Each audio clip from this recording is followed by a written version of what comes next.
بھیڑ بکریاں بھی پالی جاتی تھی۔ ان کا استعمال دودھ اور گوشت کی صورت میں ہوتا تھا۔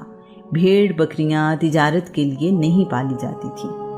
عرب میں جانوروں کے ساتھ ظلم عام تھا۔ زندہ جانوروں کو باندھ کر تیر اندازی کی مشق کی جاتی تھی۔ زندہ جانوروں کے جسم سے گوشت کاٹ لیا کرتے تھے۔ جانوروں کی دم اور گردن کے بال کاٹ لینا عام تھا۔ زندہ اونٹ کی کوہان اور بھیڑ کی چربی والی چکی کاٹ کر کھا لیتے تھے۔ اگر کوئی شخص مر جاتا تو اس کا جانور اس کی قبر پر باندھ دیتے تھے۔ ایسے جانور کو کچھ کھانے پینے کے لیے نہیں دیتے تھے، یہاں تک کہ وہ جانور بھوک پیاس سے مر جاتا۔ کعبہ میں پناہ لینے والے کے لیے سب قبیلوں کی پناہ تھی، چاہے وہ قاتل ہی کیوں نہ ہو۔ اسے